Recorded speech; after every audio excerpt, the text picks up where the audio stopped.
Hi, everybody. Welcome back. You guys are doing good. See, we got a solid dozen of you here already, so welcome. Just 3 minutes or so, we'll get class started, 2.5 minutes. Just establishing the stream real fast. But I hope you're all doing really well. And just get ready to take some notes, and it'll be good for today's meeting.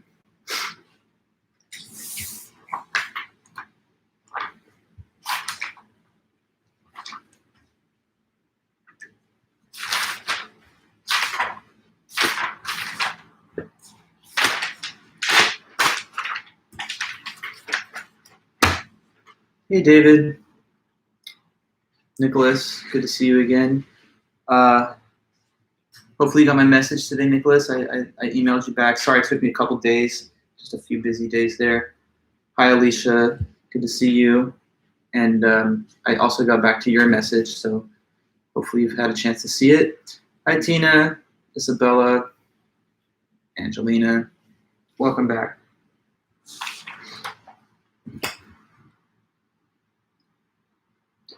It's been a good day so far. Yeah. Once we get to about 2:30, I'm feeling really good on these days, Monday and Wednesday. I have a little bit more busy time in the morning where I'm, preparing things, getting lectures out. But it's always relaxing when you know you're at the last thing in the day. So that's what this is for me today.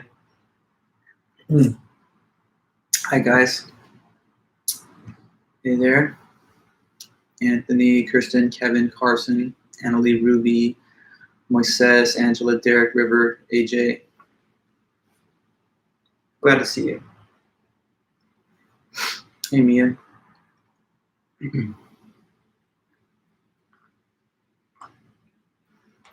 Cool.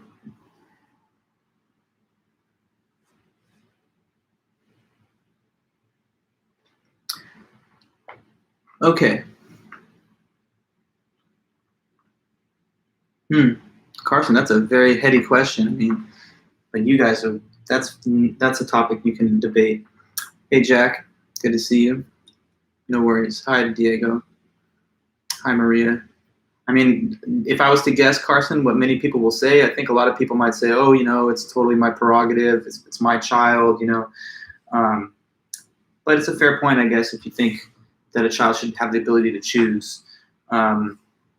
Anyway, no, interesting thought and question. But anyways, guys, it's 2:30, so thank you all for being here today. I'm basically going to just take us through the notes that we talked about that on Monday. So today it's all about ethical theory. We started talking about ethics on Monday, but we had to push the discussion of John Stuart Mill and utilitarianism into this Wednesday meeting. So today is all about John Stuart Mill's utilitarianism, one of the major ethical theories in the West. And then next week, when we continue from there, we're going to start talking about a different ethical theory from the German philosopher Immanuel Kant. Okay, so ethics, that's our topic right now. And well, before I write a bunch of stuff down, let me just kind of summarize a bit of the topics that we were into at the end last time. And thanks again, everybody, for being here. Just know that you should, at some point, try to tap in a little comment so that I can keep my little informal attendance record that you were here. All right. So ethics, as we now learned, is the study of morality and moral concepts. And that means that whenever you're thinking of words and ideas like these, good, bad, right, wrong, moral and immoral, just and unjust, virtue and vice, how a person should act versus how a person should not act, these are different moral concepts. And whenever you employ them, either in judging other actions or practices or institutions or even your own, you're doing moral reasoning. Now, I think, didn't we talk about the 3 categories of moral action, or did we not get to this? Morally impermissible, morally permissible, and morally obligatory. Let me ask you that quick question, because I don't want to leave that behind if we didn't cover it yet. Obligatory, permissible, and impermissible? Yay or nay? Did this get covered? Just double checking. Or you can just let me know. No, okay. That's good. Then that's where I want to pick up. So there are 3 types of action in ethics, okay?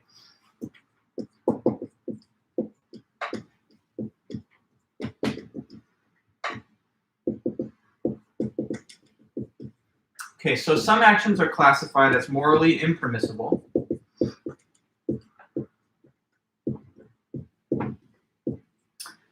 The reverse of that is basically actions that are morally permissible.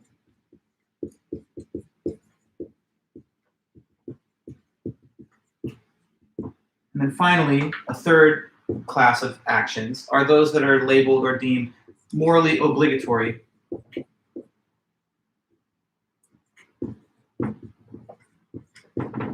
Okay, so let's just try to run through these really fast. What does anybody think it means to say an action is morally impermissible? Morally impermissible. So, just with your already working understanding of our language and maybe just some common sense, you could make a reasonable guess as to what it means to claim an action is morally impermissible. What does this mean if you had to guess? If it's morally impermissible, that's right. It's something that is not right, or just more directly, we could say it's an action that is wrong. It's morally wrong, and those are things that are basically not okay to do, to be a little less formal and academic about it. So these are actions that are wrong, morally wrong.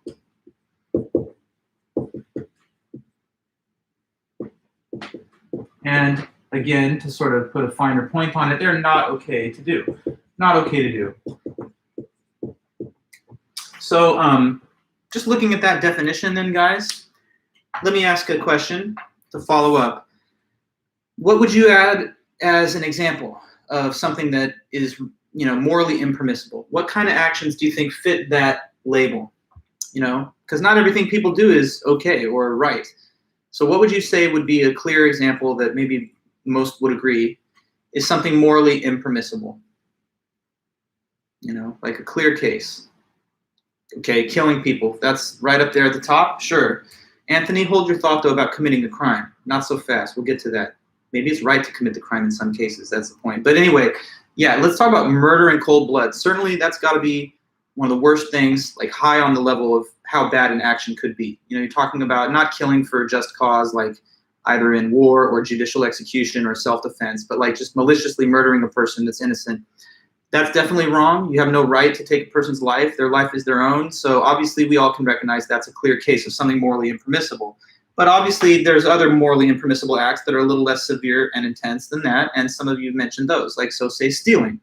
If I take someone's property and it does not belong to me and they've earned it through their own labor or income, whatever, then that's not a valid transfer of ownership. And of course that violates their property rights. So that's morally impermissible too.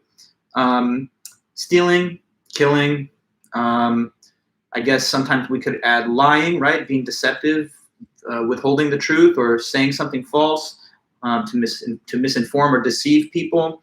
And lots of other things, can be added also. There's a spectrum of, more or less morally impermissible actions. We said murder. I guess if you want to even go further than that, there's like genocide, torture, rape, or combinations of those things. And then as we go down in a little less severity, there's, telling little lies, stealing things perhaps, breaking promises, to your point, Anthony, you said committing a crime. I want to make sure to clarify this right away because it's a common misconception, but it's fair to have because most of us think this way. Many people think that morality is defined just in terms of the law. So whatever is wrong is whatever is illegal. But that's not necessarily true. Obviously, there are cases in which you can morally criticize an existing law. So like, if there was no difference between morality and the law, then it would never be legitimate to engage in civil disobedience or to protest a law. So, for example, has there ever been a practice or institution that was legal, but even when it was legal, reasonably we could say it was still wrong for people to be doing that, no matter whether it was legal or not? Can you think of something along those lines? I have a few thoughts in my own mind, but let me get it from you. Something that had been legal but was wrong. Okay, yeah, there you go, Spencer. Slavery. Slavery was a legal institution in our country and in many others, but that didn't mean that while it existed as a legal practice, then it was okay and it was right. Why would we have changed it if it had always been right and it only becomes wrong when you changed it? That does not make sense. Clearly, human beings are not property and they shouldn't be bought, sold, split up families just because we want forced labor, putting people in bondage without compensation. So it's fundamentally immoral, but it was legal. And Anthony, you say committing a crime. If you had violated the Fugitive Slave Act back in the prior to Civil War, you would have been committing a crime like running the Underground Railroad, like Harriet Tubman and other people. And those were not immoral actions, even though they were technically illegal under the laws that existed then. In Nazi Germany, it might have been a crime for you to give safe harbor to a Jewish person like Anne Frank in the Anne Frank house. But obviously people who tried to do this were not doing anything wrong on a moral basis, even if they were committing so-called crimes according to the laws of that system at that time. Even today in our modern society, it can be that there are laws that allow certain conduct that people still think is wrong. Or there could be laws that prohibit conduct that some people don't think is wrong. So like, some people smoke marijuana, some of you maybe do as well. But I guess technically it's a federal crime, isn't it, to possess or to consume? Well, if you don't think you're an evil or immoral person for doing that, then you would agree, right, that morality and law are not necessarily the same thing. I'm not saying that that is a good thing or whatever, but just to make a point, right? Not everybody's convinced that that's unethical or evil or whatever, even if there are certain states and federal laws against it. Take the case of abortion. There are like pro-life people who will say that abortion is a murder and it's immoral. But of course, it's federally allowed by our Constitution under the Supreme Court decision of Roe and Wade since 1973. So, I mean, law and morality, I don't want you to take it in the opposite extreme, though, like they never have anything to do with each other, and laws are just completely out of touch with morality. No, many and most laws, we would argue, do reflect our shared communal sense of what's right and wrong. But we're not infallible or perfect beings, and therefore sometimes laws can be instituted that deviate from some kind of moral standard that we could apply to the law.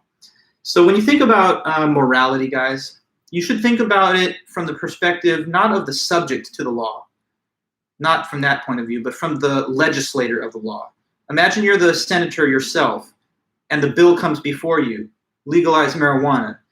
Now you can't just say, well, how do I vote? It depends on what the law is, because you're the one making the law, and you have to therefore make an original decision based on your judgment as to whether it would be good or bad for this practice to be allowed in the law. So you have to kind of think about morality from the deeper standpoint. Law is supposed to take its inspiration from morality, but not the other way around. Okay, so just a little point about morally impermissible. So coming back full circle, it just means actions that are wrong, things that are not okay to do. Some obvious examples include, cold-blooded murder, rape, torture, genocide, maybe theft and stealing, although those are perhaps excusable in some imaginable cases. Okay, so now we'll go to morally permissible. So if morally impermissible are actions that are wrong and they're not okay to do, what do you think it means to claim an action is morally permissible? The reverse of that. So instead of saying something wrong and not okay, defining it as morally permissible would instead have what description? Morally permissible. In other words, what do you think that one means? Now maybe we have a better sense of it since we've outlined the first term above. So you say doing a good deed, Diego. I understand why you say that, because you say maybe that the word good is like the natural contrary of wrong, or like right is the natural opposite of wrong. But here's the thing, I would rather say it in a little more minimalist way, because when you say doing a good deed, you might think that has to be something really virtuous or noble that benefits people, like giving money or time to like a worthy cause, or donating, or helping an elderly person cross the street or whatever. But also, Spencer, your example is too specific. I'm not asking for an example. I'm asking for a general definition. What do all morally permissible acts have as a general feature? So don't give me like, sending a letter to a child that needs a pen pal. I want you to tell me what the definition of morally permissible means in the first place. We'll get into the examples once we have the definition, but we've got to go in that order first. So morally permissible actions are what kind of actions? You said good deed, Diego, and that's a reasonable starting point for discussion. But what I had been saying is that good evokes acts of noble sacrifice that benefit people. And yes, those are morally permissible, yes. But also there's all kinds of stuff that's morally permissible that doesn't have any real impact, but it's also just not wrong or blameworthy either. Like take this for example, I'm wearing a plaid shirt, and it's morally permissible for me to wear this shirt. but it's not an act of charity. It's not, helping anybody really. It's just my fit for the day. So that is a morally permissible action, wearing this just as much as like sending money to the third world. So overall, then, morally permissible actions, we should say, are the things that are not wrong to do. These are just actions that are not wrong, and so they are okay to do.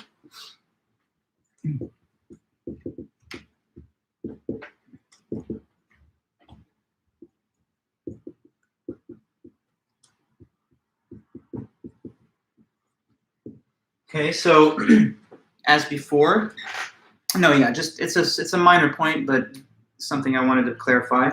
As before now, maybe you can help me think of a few examples, and I would say this is going to be probably very easy for you because I get a sense, I get a vibe from this class that you are a good moral group of people. So then, if you don't do a lot of wrong things, then probably looking at your own life, most of your behavior fits into that category. So let me know, what are some things that are actions? Now you guys can tell me what might be morally permissible actions. I see, Spencer, you already gave one, but it's a bit of a controversial case because it involves stealing, which previously we were saying could be judged as wrong. Although, fair point taken, sometimes there could be exceptions to the general prohibition against stealing morally if the purposes of doing it were worthy enough. But I digress. Let's get some more obvious and uncontroversial, easy cases of morally permissible actions. Stuff that's not wrong to do. There's almost an infinity of options, so just randomly throw out a few if you can. Okay. Feeding the homeless, donating, good. And as I said before, those are a little more on the positive side of the valence, right? That's very good. It's very good to help people donate, etc. But also, I like where you're going with it, Isaac, and that kind of fills out the discussion. Just having a meal, that's also morally permissible, although it's totally self-regarding and it's not affecting other people. Now, a trained philosopher like me is always trying to spot counterexamples. And so, when I see a person say eating a meal, I'm like, generally, yes, but some people might argue that depending on what you eat, there could be morally problematic features of that. I mean, if you're eating a human being, like cannibalism, then that's not okay. And some people might argue that, like, if you're eating certain animals, that they have a moral status, but not to overcomplicate things too much. I know that that's just an easy case, eating a meal. Adopting a pet from a shelter, sure. I would say there's no problem with that either. These pets are, going to probably be euthanized if you don't adopt. So having done that, no one can come at you and say, what are you doing adopting a pet? That's wrong. It's totally immoral. I mean, in the universe, there's every argument under the sun. So I have heard at least a few isolated cases of people who believe that domestic pets are somehow, a violation of the freedom that the pet would have had in nature. But now they're fully domesticated, so there's no more state of nature for your domesticated cats and dogs. Anyway, just existing, Tina. Wow, okay, you're getting very broad there. Yeah, no problem with you existing. I can't think of any way that could be refuted or disputed. I mean, I guess if a person committed a capital crime and people think that they deserve to die because they did something really heinous, then you might say them existing is wrong, but that's a little bit of a bridge too far even for me. So yeah, buying something at the store, sure, Kevin. Without more specificity about what it is that you're buying, there's room for some, I guess, moral debate. I mean, if you're buying like a gun, some people might say there shouldn't be guns or weapons. I don't know. I'm not endorsing that view, but just giving you a sense of, the state of play. There's all kinds of moral debates. But in general, buying something at the store without more definition, it's going to be okay. Not to worry, Ricardo. Thanks for being here. We're just talking right now about 3 different types of moral action in ethics, and we're on the second one here, which are morally permissible actions. Okay, going to work, sure. Brushing your teeth. Again, with Jasmine's example, going to work, I can imagine some lines of work. I mean, if you're like a hired hitman or a mercenary, then you probably going to work in that field is not okay. But generally speaking, yes. Okay. So cool. Next up then, we got one more, the morally obligatory actions. So based on the wording itself and our prior discussion, you might have a reasonable guess about what that means. So when we say it's morally obligatory, that's even going beyond saying it's just permissible. What do you think it means to say that it's morally obligatory? It's a moral obligation. In other words, what kind of action would that be? That would be something that what? These are things you must not do or it's wrong to do them. These are things that you may do and it's okay to do them. And these morally obligatory things would be things that what? Based on the wording itself. Let's see who can guess or judge. morally obligatory. Looking for the right definition. So let's see. You ought to do them. Okay, that's right, Anthony. But we could even give a more powerful descriptor than ought. These are things that, morally speaking, yeah, you must do them. It would actually be wrong not to do them. So morally obligatory actions, actions that you must do. They're morally mandatory. They're morally required. And these are morally allowed, but in many cases not required. Okay, so actions you must do, and they're wrong not to do.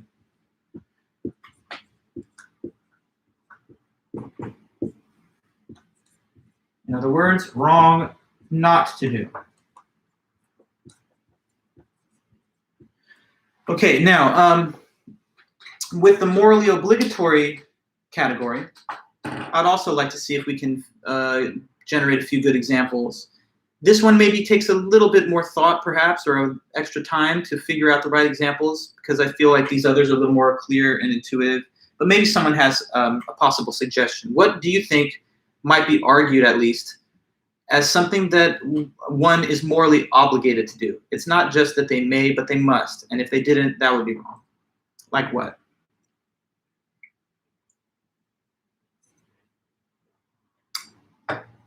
Well, Kevin, no. Drinking water, come on. You don't even have to stay alive if you don't want to. I mean, you're at liberty to go on a hunger strike and die from not drinking water forever. If what you're saying is it's obligatory to stay alive, this is not about morality. We're talking about what you have to do in order to not do the wrong thing morally. And, you know, maybe a person is just tired of being alive and they don't want to drink water. And that's, I guess, their life. So I don't know about that one example. I think what you're talking about is like what's biologically necessary to maintain homeostasis. But this is a different discussion. Alicia, feeding your children. Okay, so let me go with that. Now, if you've taken custody of your children on your own volition and they become a part of your household, then yes, I would say it's not just I have the option of feeding them and caring for them and providing them with shelter. No, you're obligated to do that. Now, could I give a possible counterexample? Sure, there are some people who have biological children but intend to give them up for adoption. And there are some cases of surrogacy where an infertile couple will have a surrogate bear the child that then becomes theirs. So your children, we could complicate that a little bit. Like, it's not necessarily that in every case a person's biological children are their obligation if they've not taken such custody. But I take your point, right? In the ordinary course of things, when you have a child intended and you take them in, you're morally obligated to care for that child because they're yours and they're part of your family. Now, following laws, Mia, we went into that. It depends on the law. So what if the law says turn over Jewish people to the Nazis if the Nazis come to your door? Then you'd break the law if you withheld on the Jewish person, but of course you'd be doing the right thing. So no, it depends on the law. It depends on the law that you're talking about. Now, most laws probably do reflect our shared sense of right and wrong, and that's why they exist, because they're trying to prevent us from doing the wrong things. But there can be cases in which laws prohibit actions that are not wrong, and there can be cases in which the law allows behavior that is immoral. So we cannot just say simply, law and morality are different. Morality can have a higher standard than the law. That's why sometimes people see a law and they say this law is bad, wrong, and it should be changed. Okay, so you say pay your taxes. River, I mean, yes, in general, I think that's the case, but there are some people that are hardcore libertarians. I don't know if you've ever heard of such arguments, but some people don't even believe in the legitimacy of the state. Some people think about taxation that it's, you know, the appropriation of my hard-earned money to spend on programs that I may not agree with. We should abolish taxation. Taxation is theft. I totally disagree with all that, but, you know, there are some who hold those views. So it's not a totally uncontroversial example. Respecting your family, maybe, Isaac, but it depends on the case. What if your family's been abusive to you and you had to escape from that family? Then they deserve no respect. Possibly helping an old person that fell and can't get up when it's just you and them. A good suggestion, Alan, I would say that you do have a duty of easy rescue if it doesn't involve any significant costs or burdens to you. But even that is something that's somewhat subject to debate. Some people think that you're at liberty to withhold on assistance because otherwise you'd be obligated to do things against your will, and that counts against your liberties. But no, I think that you do have such a duty. So anyway, greeting someone when you meet them, that's polite. But I wouldn't say that if you don't do something like that, then a person could claim you're evil or immoral. It's kind of just a violation of a polite custom. So let me add a few other things, okay? When you make a promise, right, you promise to do something, then you generate a moral obligation to do the promised action. Okay, so that's one clear example. Suppose that a person says, hey, I need a ride from the airport on Saturday. Can you give me a ride? And I tell the person, yeah, sure, I don't mind doing that. So I promise you, you can count on me. When you get there at 12 noon, I'll be there, promise. Now, once you say that you promise to do it, you no longer have the option to just say, you know what, I've changed my mind because you made a promise. If the person calls you up and they're waiting there and you're late and they say, hey, it's 1 o'clock. You're supposed to be here an hour ago. You remember you promised to give me a ride. And you say, yeah, I know I promised, and I have no intention of going because the whole point of it was to get you stranded at the airport. And now I'm laughing at you. I think you're a loser. You trusted me. Haha. If you do that, you're doing something immoral. That violates the moral obligation that you generated by promising. And there are other kinds of promises too, like when you exchange wedding vows and you say, I love, honor, and obey this person till death do you part. You make that very public promise in front of the assembled crowd and, in front of your religious authority if you have one in the state. So if you later on cheat, that's a violation of the moral obligation that you entered into when you made the vow. But notice that in both of those two cases, we get back to the topic of law again. Neither of those cases are violations of the law. So it's not like when you tell the person, I lied, I promised, but I'm not coming to the airport. They can't say, well, I'm filing a police report because that's illegal. It's not illegal, it's not a contract, but it is a moral violation. And in most states, infidelity in marriage is not actually a crime, even if it is a violation of a vow that's a very important and personal vow. So just again, a reminder that morality and law can differ. And one last thing, there's a logical connection between this category and this category, because not doing the things that are impermissible is an obligation. So it's impermissible to murder, we established that. Therefore, you have a moral obligation not to murder. And not performing the morally obligatory actions is impermissible. So if you've made a promise and now you're morally obligated to follow through, it would be impermissible not to keep the promise. Okay, so just a couple of logical links here between the different terms on the board. So now that we have a clear sense of what are the different types of actions within ethics, we're prepared to launch into a description of a major ethical theory. What ethical theories do is they try to provide us with principles that allow us to categorize actions into these different categories.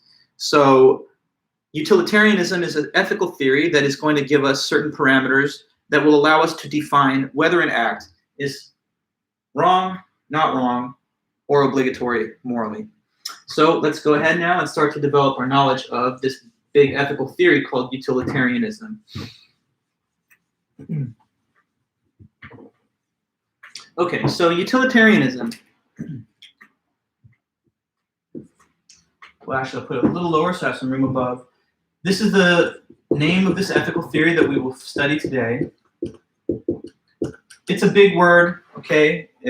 Utilitarianism. So think of utility, U-T-I-L-I-T, and then Arianism as the suffix that follows after that.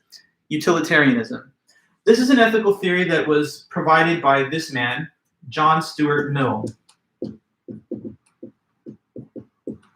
And he lived from 1806 until 1873.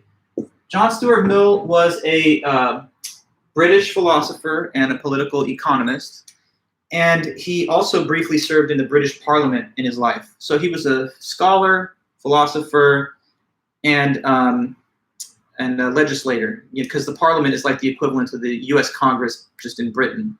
So a little bit of background on him, not too important because we're really mostly concerned about his theory, but overall in his life he had an interesting, diverse mix of views. On the one hand, he would be what we call today like a libertarian in terms of his political philosophy.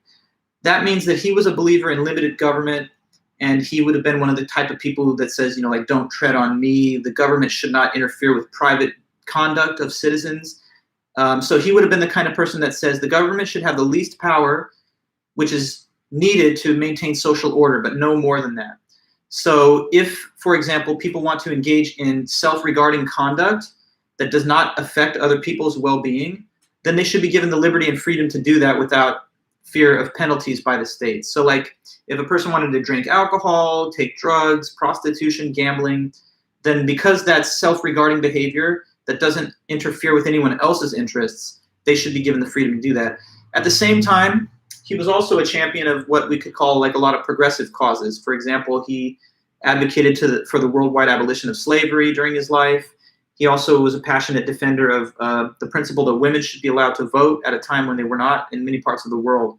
So yeah, he had this interesting diverse mix of views. But what he's most well known for are his philosophical writings on this ethical theory called utilitarianism. So let's now open the door to what this is all about.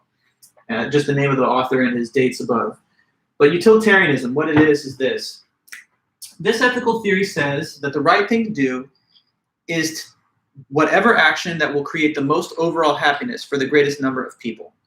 Okay, so the principle is this: act always to promote the greatest amount of overall happiness for the greatest number of people.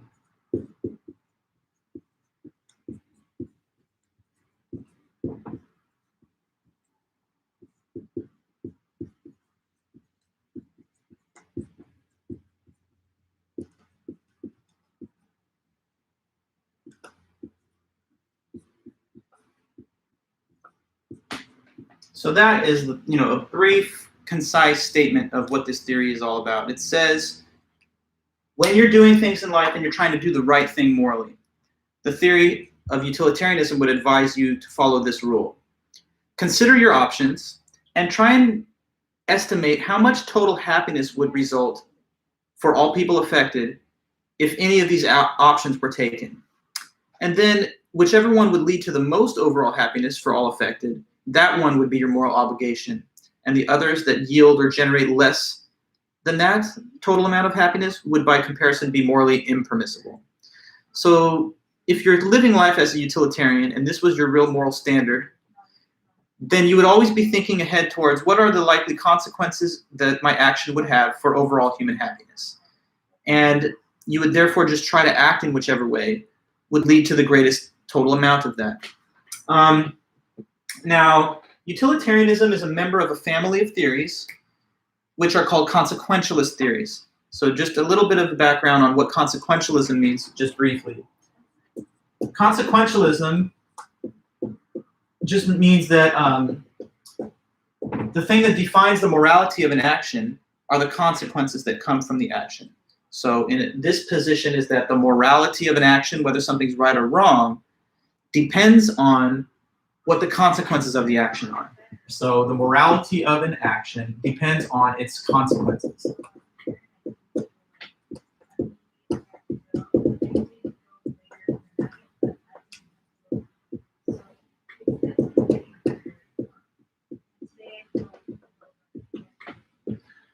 Okay, now I want you to understand the link between these two things. Consequentialism is the broader concept, and utilitarianism is a member of this family of theories. So like, for example, here's an analogy. I'm Richard Vulich. My family name is Vulich. My first name is Richard, and there's other Vuliches, like my brother Danny, David, and so on. So in the same kind of sense, consequentialism is like the family, and utilitarianism is one of the siblings of that family. But there are other consequentialist theories that also focus on consequences in defining morality, but that are different from utilitarianism. What all the consequentialist theories have in common is that they all say that it is the results that come from your behavior that will determine whether it was right or wrong morally. So consequences. Here's just a little cartoon to help you think about that. Suppose that that's a person, so a little stick figure. Suppose this person takes an action, they do something. And then this arrow, let's say, stands for time. At the tail of the arrow, I'm writing the letter C, and I'm kind of highlighting it with these dashes that circle it. Suppose that that letter C stands for, sorry, I don't want that to be confusing to you. Suppose that that letter C stands for just and represents the consequences, the things that happen as a result of the action that you took. So every action has some number of consequences, and just think of the word as synonymous with results or outcomes. Sometimes consequences of an action are good. You know, you study hard for a test, and the consequence is you pass the test. Sometimes the consequences of an action are bad. You never buy the book for a class, and the result maybe is that you don't do well on a test or something. Consequentialist ethics says that it is these after effects that come from what you are doing that will determine whether what you're doing is right or wrong. So it's all about a forward-looking judgment of what the likely outcomes will be from your different actions. The utilitarians are those who say the specific consequences that matter are those that bear on overall human happiness for all affected. So to the utilitarian consequentialist, what you should be trying to do each time you do anything is take the actions that will result in the greatest overall amount of happiness for the most people. Okay, now, I'm going to continue with the notes, and I want to talk to you about a principle that Mill states, which is supposed to give backing to to utilitarianism. So he offers us this principle, which he thinks is kind of like a pillar of support that justifies this theory and makes it seem more plausible. And so he's talking to us now about what's called the greatest happiness principle.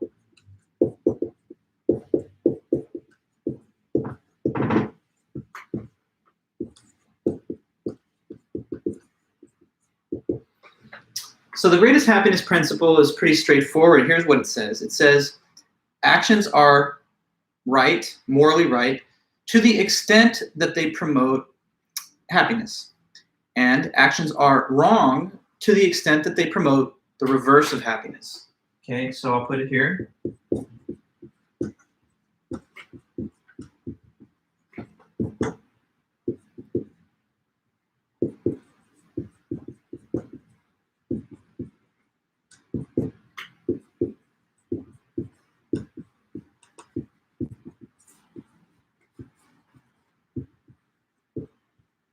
And second part of this, and actions are wrong, morally speaking, to the extent that they promote the reverse of happiness.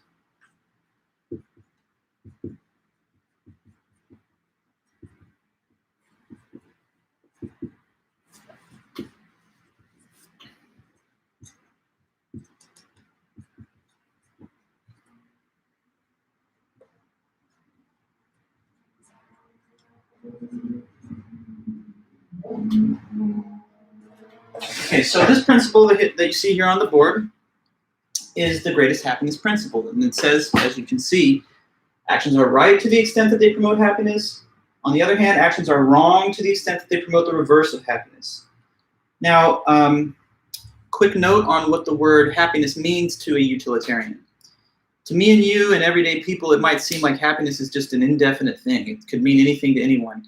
But you'd be surprised maybe to learn that in utilitarian thought, happiness has a precise meaning. And what it means is basically pleasure and the absence of pain. So I'm going to put that here so we're clear about what's being referred to. Happiness is, by definition of the theory, pleasure and the absence of pain.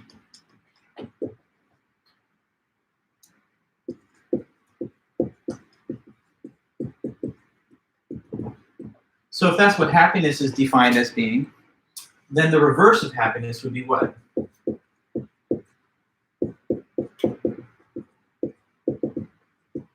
See if you can figure out what this definition is just by basing it off of that. It's like the contrary, or it's the converse. So if happiness is pleasure and the absence of pain, then the reverse of that would be what and what? It would be something and something. So tell me what the definition is here that you think maybe I'm hinting at. Let's see that in the chat. Okay, so just following me, happiness, pleasure, and the absence of pain. The reverse, blank and blank. Help me fill in those blanks. What do you think? Very good, Tina. Yeah, pain and the absence of pleasure. Perfect. Same thing, Derek. Okay, good.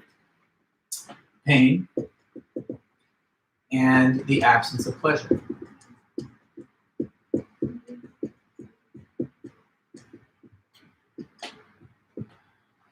Okay, so now that we have a clearer understanding of these terms included in the greatest happiness principle, like what is happiness and the reverse, let's return to the principle and have a greater clarity of understanding. What it's saying then is this. insofar as what you're doing creates pleasure for people or takes pain away, the more of it that promotes, the better the action is morally. On the other hand, if you do something and instead of causing pleasure or taking pain away, it causes pain or it removes pleasure that people already have, then that's bad. And the more of it that does, that's what to the extent that is all about. To the extent that is just a statement of degree. So there's basically levels to this. You could have more or less. The more pleasure created, the better the action is morally. The more pain created or pleasure taken away, the worse the action is morally, okay?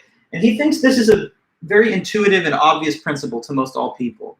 If you just look at what you're looking for in life and what you're trying to avoid, it seems like it's not a stretch to say that you want pleasure and you want no pain. And so the more pleasure, the better. The less pain, the better. Let me give you an example. Say that someone did something like they're a surgeon, they're a skilled surgeon, and they performed a surgical procedure on like a child, and that complex surgery has saved this child's life. They otherwise would have died.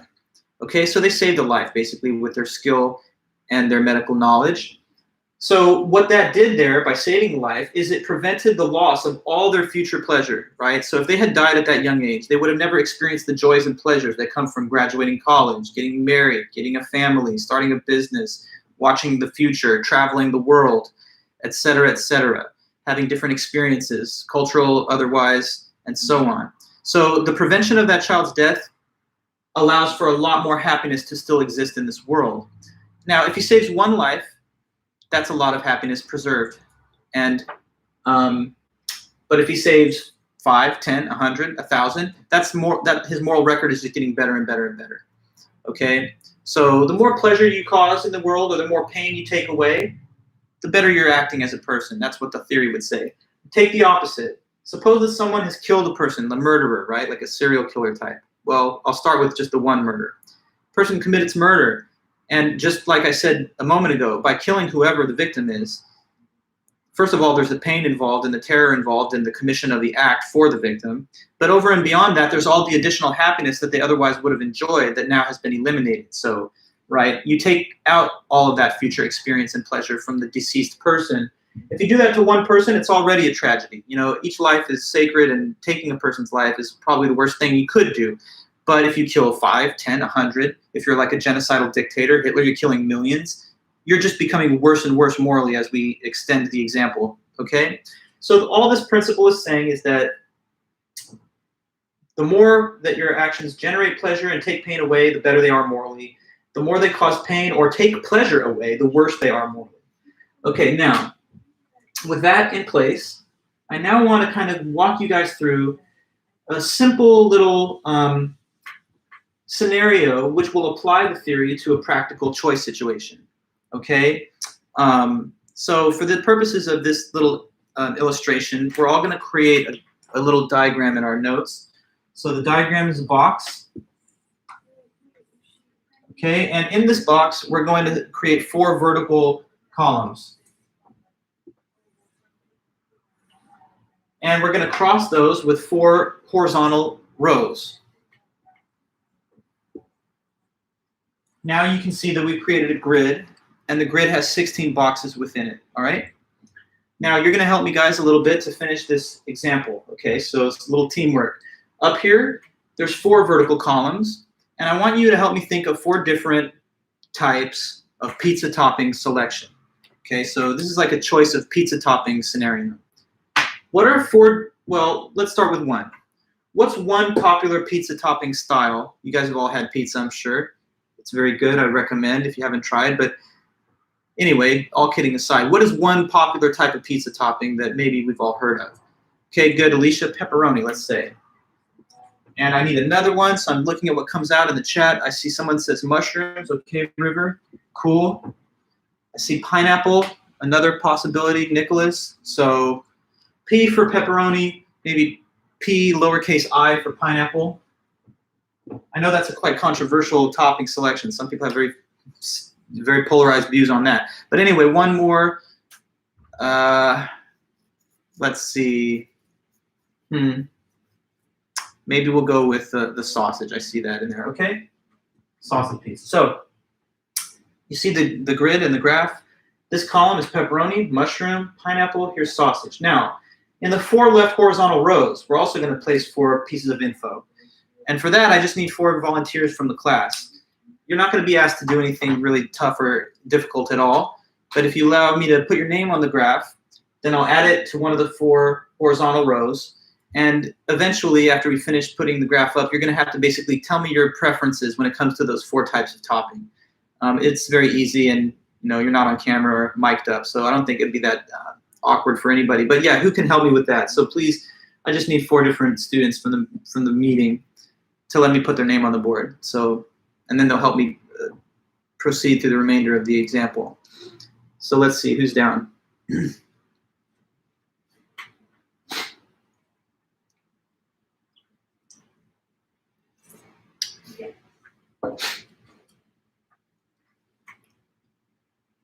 Okay, cool. So I see some people. Isaac, Nicholas, Jasmine. That's 3 out of 4. Let me get one more. Okay, cool. Thank you, Sarah. So let me put those names up here. Isaac. And then it's Nicholas. And then we have Tina and Mia, right? Oh, no, sorry. There's also Sarah there. So I'm just going in the order that I saw them, I guess, or the order they appear in the chat. Isaac, Nicholas, Sarah, and I guess we'll go with Tina, okay? Okay, guys, so looking at the grid right now, what you see is that there are 16 boxes. I want you to notice that each box can be seen as a combination of name and pizza topping selection. So like, for example, this box would represent Nicholas mushroom, or this box here, Sarah pineapple. Okay, so to the 4 people here, let's ask this question. I'm going to give you a matrix of 0 through 50. And I basically want you to rate the type of pizza topping in each of these 4 cases between 0 and 50. So you know how, like, I don't know, people like say stuff like, oh, 10 of 10 I would recommend, whatever. Well, I'm just expanding the range a little bit more so we have more numbers to play with 0 through 50. But this number, what is it going to stand for? I say it's a rating, but to make sure we're all on the same utilitarian page, the number, let's say, stands for the amount of pleasure, if you could numerically quantify it, that you would receive if that pizza topping was chosen, okay? So we all have different preferences.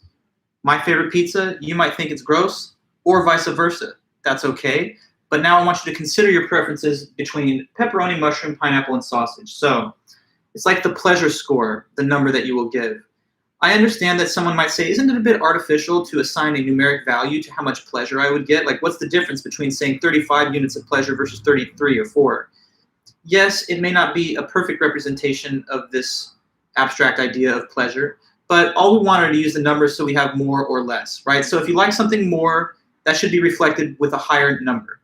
If you like, say, mushroom twice as much as pepperoni, then whatever number you're giving to pepperoni, you should give like twice as much to mushroom or whatever. So only you know your preferences, but at least these 4 students here will now share if they don't mind. So let's go ahead and start with Isaac. So 0 through 50, pepperoni, mushroom, pineapple, sausage. What are these 4 scores for you? Let me know. Just hit me with your hot take on these types of pizza. Isaac, let me know. And then when you give me those, I'll put them on the board.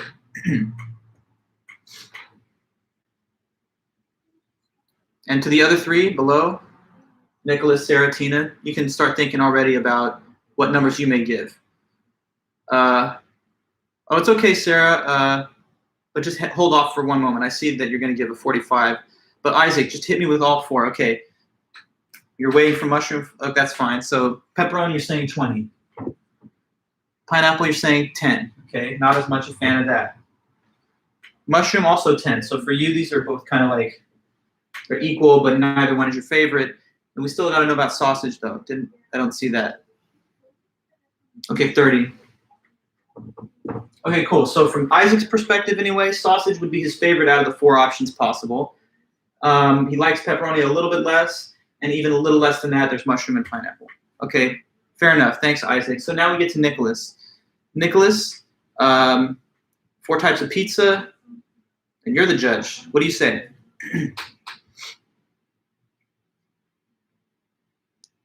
I wonder, what could be your view on these four?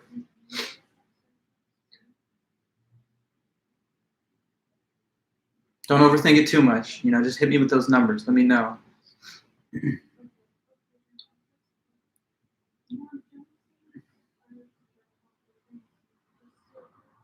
Okay, cool. So 45, 10, 45, 50. It's a little hard to read because there's no spacing in some of them, but I see it now. 45, 10. No, sorry. Why are we doing pineapple second? I mean, no, I'm wrong. I can't read this. Okay, 45, 10, 45, 50. That's right, isn't it? So you have a very subtle set of preferences here. It's like sausage, a slight edge, but, a close second in both pepperoni and pineapple. And then for whatever reason, mushroom, I guess you just think it's gross or weird, mushroom pizza. Okay, cool. Thank you very much. So, Sarah, we're to you now. I think you already said, unless you want to change your view, I'll wait until you write the full thing out, what your four values would be in this case. Okay, Sarah says 45, 25, 15, 35. Okay, so that's another set of preferences. If it was Sarah we were dealing with, it would be pepperoni. That's her favored, most pleasing choice, followed then by sausage, mushroom, and then on down the line, pineapple. Okay, so we have one more, and that's Tina. Tina, last but not least, what do you say? 4 types of topping, and you're scoring the degree of enjoyment, pleasure, etc. So for you, it's 40 for pepperoni. And I guess, geez, mushroom, you don't enjoy it. Like, there's no pleasure in eating a mushroom pizza. Okay, fair. Pineapple, 50. So very strong views on pineapple. I guess that's your fave. And then sausage is 40. Okay. Okay, everybody. So look, it's a trivial choice situation. I know this, but we're thinking about the utilitarian theory, and this is just an example to model the theory with. So it tells you what you're supposed to be doing morally is whichever action generates the most overall happiness for the greatest number of people. So to figure out that answer for us and to compute what we ought to do or whatever, we have to do a little bit of basic math. What do you think is the mathematical operation we will have to do to discover what's our moral obligation relative to this choice situation and these 4 people here? We have to do a little math. Maybe you can judge or guess what I'm hinting at here. Mathematically, we have to do what now to get our answer?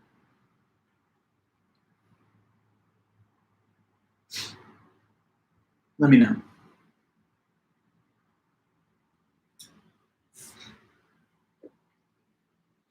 You see all these numbers lined up on the board. What are we going to do with these numbers to find out what a utilitarian would say is the right action?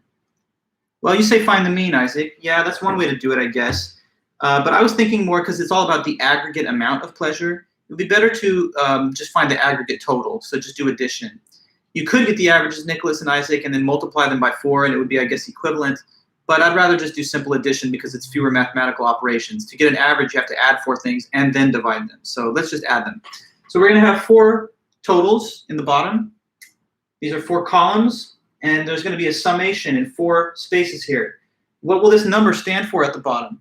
It will represent the total pleasure that choice would result in if it were made. So double check my math, but I think it's not too hard. Let's see, 45, 45, 90, 110, 40, 150. Okay, 25, 35, 45. Yikes, not too many points. Me personally, to be full disclosure, this would be my favorite, the mushroom out of the 4. So I guess it's weird. But anyway, pineapple is next. 55, 70, 120. Okay, and then sausage over here, 80, 120, 155, right? 5. Okay, so look, in this case we have a winner, and you can just tell me, if you can just see the board clearly, one of these choices produces more overall utility, or that's a synonym for happiness and pleasure, another one. So one of these choices produces more utility, happiness, pleasure than the other ones. So which one's the moral obligation then, relative to this scenario here? Wait for it, and you know it is which one? Which one and why?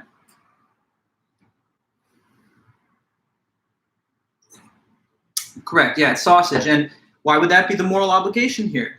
It's morally obligatory to choose sausage in this case because, according to the theory of utilitarianism, what you're always supposed to be doing is taking whichever action creates the most happiness for the greatest number of people.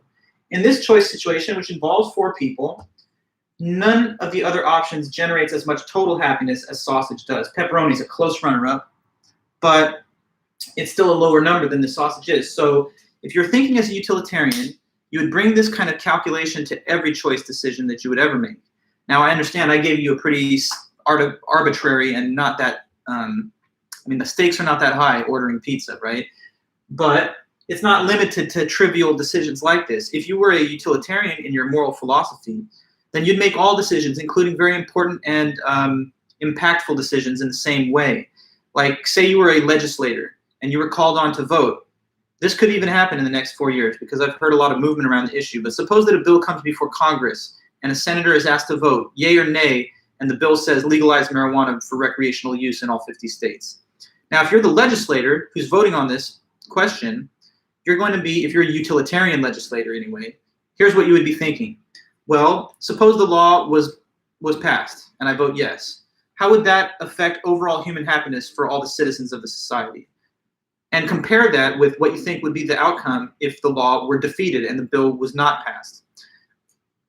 Estimating which of those 2 outcomes would lead to the greatest amount of overall happiness would give you the answer for this legislator how they ought to be voting. If you're a head of state and your decision is whether or not to wage war, you'd also be making a utilitarian calculation. In the event that war is declared, how much total human happiness will this cause as compared with declining to enter into war? And whichever one you think, through some kind of rational judgment, would lead to the greater amount of overall happiness, that would be your moral obligation in that case too. So I'm just trying to impress upon you that although I chose, for the sake of illustration, a very easy and simple case. I mean, this is not War and Peace, life and death, choosing pizza toppings.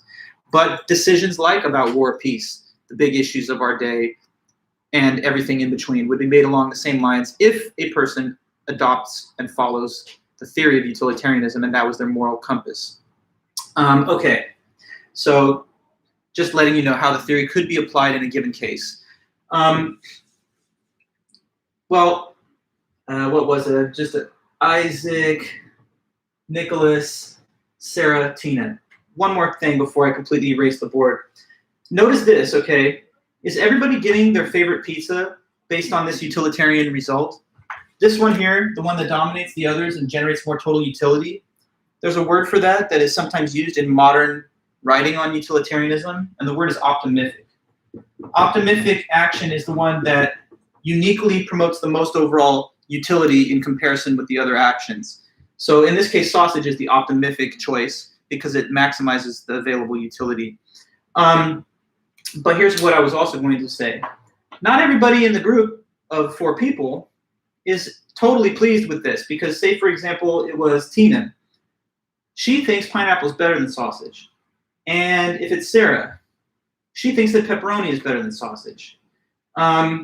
So 2 of the people, I guess, are getting their most favored choice, but 2 are sort of taking one for the team because to choose something else results in less total happiness for the whole group considered as a whole. Now, I mentioned just briefly a moment ago that there are other types of consequentialist theories in the family of consequentialism that are different from utilitarianism. Another member of that family is what's called hedonism. Now, some of you may have heard the word hedonism in your everyday life or just from your experience. That's actually an ethical theory which says that the right action is whichever action that promotes the greatest amount of overall happiness, but just for you, the individual. And so, if these were 4 different hedonistic people here, then they would have a very difficult time coordinating any kind of collective action because 2 people are in agreement that that's the best choice. But when it comes to Sarah and Tina, they have a different view about that. So if these were 4 hedonists, then they really couldn't order the pizza together and they couldn't get along. So it's actually quite, I think, a weak moral theory, hedonism, by comparison with utilitarian theory. Because the thing is, ethics is supposed to be about how you should act if you are morally enlightened. Hedonism sounds to most commentators as more like an invitation to live selfishly and to just ignore everybody else's preferences or interests and just do whatever it is that most pleases you. And to be fair, a lot of people actually do live that way. But ethics is about how we ought to act, not how we already are inclined to act, even if we never studied ethics at all. So, I mean, if you're the hedonist and you got 3 other people that don't like the type of pizza that you like, what are you supposed to do? Kill them so you don't have to worry about them because nobody matters except you? So anyway, hedonism, just so you know, is another type of consequentialism. It cares about consequences, but just consequences to you, to me, to one person. Okay.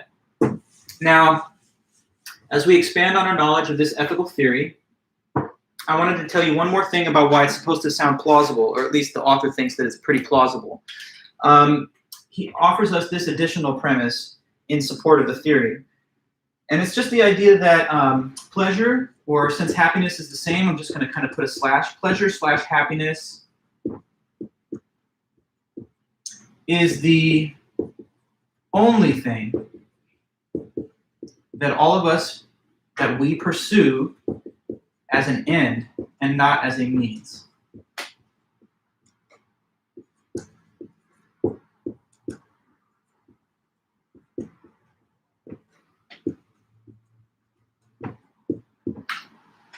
Okay, so you might be wondering, why should it be that the maximization of happiness or pleasure is the goal of the utilitarian ethical life? Why should that be the focal point, getting as much pleasure out there as possible? Well, Mill says, here's why. Because if you think about it, happiness is already the only thing that we're pursuing as an end anyway. And everything else that you want in life is only desired, if it is, as a means to that end of pleasure or happiness. So I want this to be clear to you, and that's why I kind of want us to think for a moment about the 2 words there, ends and means. So what are ends and what are means? Maybe at first it's a little vague, but let me try and make it something that you can relate to. Has anyone ever heard this phrase? It's like an old phrase, a saying that people say, which is that sometimes the ends justify the means. If a person says that the ends justify the means, what do you think that means, in other words? Like, what is that statement saying, basically? If you could break it down for me and give me the real meaning behind that. Again, the statement I'm asking for some analysis of is the ends justify the means. What does that mean? Let me know if you have a guess or a thought. Just rummage around in your memories and your basic common sense. I think you can figure this one out. The ends justify the means. Huh? What exactly does that say? Okay, so let's see. Nicholas, the result justifies the actions taken to get the result. That's very sharp and good. I like that, and that's basically correct. River said it means even though the method was immoral, the overall result was for the greater good. That's along the right lines. Let me give you guys some comment on what you're saying, okay?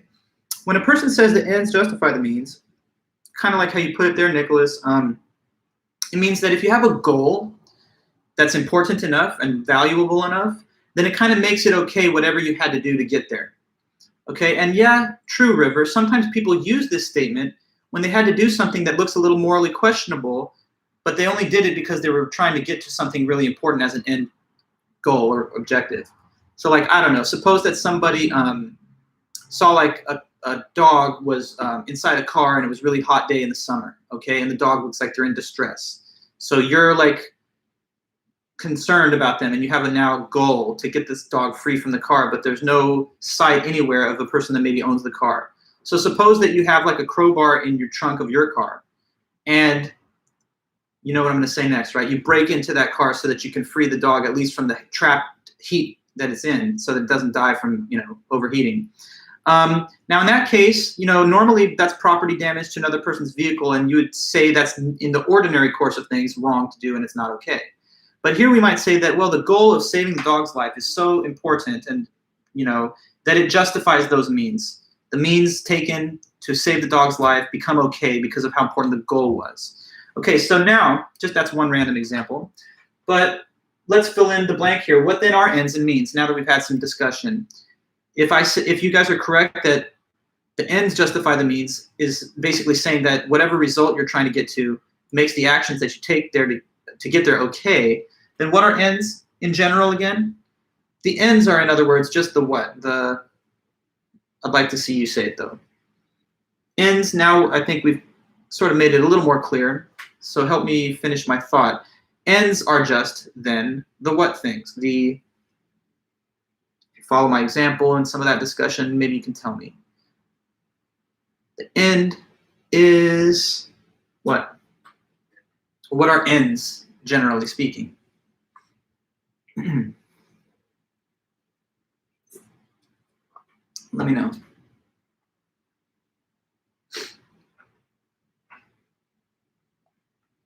Yeah, you have a reaction to that. I mean, the example makes it clear. What are ends? When you say the ends justify the means is a statement that is interpreted as the goal you're seeking justifies the actions, then the ends, okay, good, David, is the result.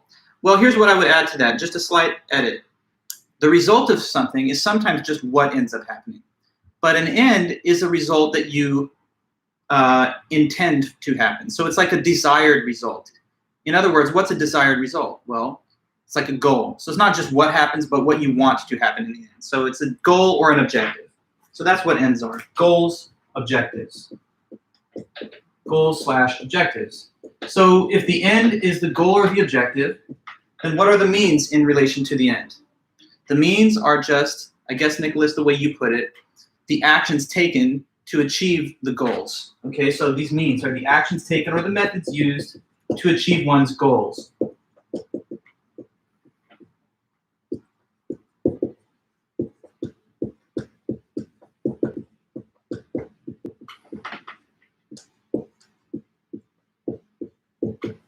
To achieve one's goals, or if you like, one's ends. Okay, so the end state, the end result that you want to happen is the end, and the means are the methods, the actions that you take to get there. So now let's come back to this principle of Mill, which is what we wanted to clarify by understanding ends and means. Now it will really come through. So what it's saying is this: pleasure or happiness, it's the only thing that we're seeking as a goal. It's the only goal of each person, pleasure or happiness. Everything else that you want in life is not the ultimate goal, but is just wanted or desired as a means, as a stepping stone towards the actual goal, which is your pleasure. So everything we do is just for the sake of pleasure. Nothing else we do is desired for its own sake. If anything's desired in this life, it's desired as a way to getting to the happiness and pleasure at the end. So if that doesn't seem immediately intuitive to you, then let me just kind of walk you through your own current situation. Okay, so we'll start off with what you're doing right now. You're attending a lecture. You're watching a YouTube live stream. So here's a simple question. Why? Why are you doing this? What's the point? What's your goal behind this? You must be doing it for a reason. You can't say I'm doing it for no reason. So you must have some kind of desired results that you want from attending a class like this. So who could tell me why are you doing this? Why are you attending this class? What's the point? What is the goal? And we'll take it step by step, but we'll start with that. You go to class as a means to what end? What's the end behind this action of yours right now? Okay, good. So Tina, I like that. You're taking this class, or let me say it this way. You're attending this lecture. I could maybe put one thing in between that. And Catherine, there you put it. You're attending this lecture as a way to have the knowledge and information that you need to get a good grade, okay, to pass. So why do you want to pass though? You want to pass this class as a means towards your GE credit, and you want your GE credit as a means towards your graduation from Cal State Fullerton. But, you know, it's not just that you want to graduate, like that's the end, and you don't know what to do with yourself because that was your only goal. Isaac, you've taken it to the next step. You want to get this graduation out of the way so that you can get a good career and some nice employment, right? But why do you want the career? That's the next question. Do you just like work? You're just like, put me to work. I love labor. I dream of working. I dream of being put to work. You want a job and you want a career, fair enough. I know this. But why do you want a career? Okay, yes, it's for the money you get from it. Same with me. I love philosophy, but I don't think I would do it for free, okay? So you want to get a good paying job, you want that money. Why do you want the money though? There's only one more thing you can say. Well, there's a couple more things. You want money because money gives you purchasing power. Money is a means to the purchasing power for goods and services, you know, buying stuff or owning things or just having the money in your account so that you have it to spend in case you want it later for financial stability and security. So like, here's the thing. Why do you want purchasing power for goods and services? Let me start at the beginning again. You attend a class as a means to pass. You want to pass as a means to graduate. You want to graduate as a means to getting a career, and you want a career as a means to money, and you want the money as a means to buying stuff and having security. But why do you want to have purchasing power for goods and services and financial security? Can you answer that question? Why do you want to have the ability to buy things? And why do you want to have the knowledge that you have enough money to get by? Why do you want that? What's the point behind that? Because that makes you what? What's the ultimate reason behind you wanting money and the things that it can buy? You're stumped. You're like, oh my God, I've never thought about this. No, I'm just kidding. To be happy, obviously, that's right, Tina. So in the end, it's all about happiness. You know, if you didn't think that all the money would make you happy, I know you wouldn't care about it, right? It's only because you believe, I think, that it will make you happy that you're out here trying to get it. If you really thought that, for example, school was just going to make you broke and, you know, waste your time and it would make you miserable because you went to school, then I think you'd just drop out and say, I need to do something else because it won't make me happy. So I know that everything you're doing is designed in the end towards happiness. You wouldn't get out of bed or do the first thing that you do unless you thought there was some reward for it in terms of personal happiness in the end. So we're all pursuing our own personal happiness. And if you think about it, whatever you want is because of that goal in the end. If it's relationships, if it's possessions, if it's financial security, if it's experiences, whatever, it's because of the pleasure that you think you would receive from doing those things. So everything we do is based on the desire for pleasure. And that's why Mill says if we're already, each one of us, seeking pleasure as our ultimate goal, then wouldn't we already agree and recognize that pleasure is the good, and therefore maximizing it, as a utilitarian tries to do, is the right way to live morally? If each individual recognizes pleasure as their sole ambition, then wouldn't the universal maximization of it for as many people as possible be a good thing? So that's the theory. There's a couple of objections to it, and that's something I also want to talk about, but it doesn't take too much time. So I think in maybe like 10 or 15 minutes when we return on Monday, we'll be able to talk about those objections. But let me close the class with a little more discussion of this point that I just made, that, you know, it's not my point necessarily, but this is the utilitarian theories argument, that happiness and pleasure is the ultimate goal of each person. Sometimes a person says, well, happiness and pleasure, it's so subjective, isn't it? Sure, but there's something objective about it too. What the subjective part is that we don't all find happiness in the exact same places. Some people find some things happy and pleasing, and other people find those same things annoying or even scary. But even if two people disagree on what is pleasurable, they don't disagree on the universal truth that they want pleasure of some kind. They just find it in different sources. I was brought to this idea. I was thinking about this yesterday because I was on Instagram and I was just looking at random videos. And I saw this one. It was a crazy video of a person doing like one of these, it's like they're jumping off of a mountain in an air suit. So, you know, then they kind of glide down through the air looking like a flying squirrel, you know, and it's crazy. If you guys ever, there's an Instagram account, I don't know if I should even tell you this, Eggs Tyrone. This is a crazy, awesome Instagram account. Anyway, one of the new videos was of this guy in an air suit. So I was looking at that and I was talking to my friend and I was like, you know what, these things like doing an air suit dive or whatever, I would never enjoy that. I would never find that pleasurable. I don't even care if it was totally a success and I'm like, mission accomplished, it was great. It wouldn't be great for me because I just have such a risk-averse type of personality and I'm just so kind of afraid of heights that I can tell you right now, I would be in terror and fear the whole way. And I would probably be visited by night terrors, nightmares, post-traumatic stress for the rest of my life, remembering the horror of being up in the air thinking, is this really going to work? Now, other people, they might go through the same thing and say, that was the best experience of my life. It's so exhilarating. You got to try the air suit thing. It was amazing. Now, me and this other person, we fundamentally disagree on what's fun and pleasurable, you know? But we do agree that we want pleasure. I just find it in other sources than they do. And that's the thing. In life, people are different. Some people, you know, a big social environment where everyone's, you know, getting really loud and having that kind of fun is their like ideal situation to have fun in. Other people might find that, you know, they're socially withdrawn and they're a little introverted, and that just makes them anxious and makes them feel awkward and out of place. But even though these are two different people with two different personalities and lifestyles, they're still seeking pleasure of whatever kind in their own way. So he thinks that that's something that's pretty universally true. We pursue pleasure. That's the human condition. It's probably the condition of all living things if you kind of think about it. So that's where he, you know, elevates that to the status of a moral theory. If pleasure is the good, which we recognize in our own lives through our own behavior, then maximizing more rather than less should be the moral standard that we try to live by. But I haven't yet told you about objections. And in philosophy, the objections are often just as important or more important sometimes than the arguments themselves. So to anybody who's thinking the thought, but is this right though? Isn't there maybe something about this that's not so correct or something that's, you know, bad about it? Well, hold on and you'll hear the objections on Monday. There are some that I think are actually quite powerful. And so there are definitely reasons to disagree. But my job is to try and show you both sides, to give you the best presentation of the theory so you think that it could be plausible. But then we're going to see the other side of the discussion and see how people might try to find criticisms of it and find fault with it. So that's the goal for the beginning of Monday. Other than that, I want you guys to make sure to read the work of Immanuel Kant. That's the next author, which is listed for Monday's meeting. So we'll only take a few minutes finishing Mill, and then Kant will be the subject for the rest of that day. Also, just don't forget your guys' first essays are due in a week, next week, Wednesday, prior to 2:30 p.m. Just email me your essay anytime you're ready with it. And when I get it from you, I'll make sure to send you a confirmation too. So that's about it for today. I guess we've got about 2 minutes left. But I didn't want to rush through these objections at the end and kind of just force us to compress it into a couple minutes. So are we all good, guys? If so, let me know in the chat. And then I'll be happy to sign off, and you guys can have a good week, and I'll see you back on Monday. Let me know. Everything all right? I never want to close before I just double check that everyone's good and we didn't have any leftover questions. All right, David, I see you there, and I see the others.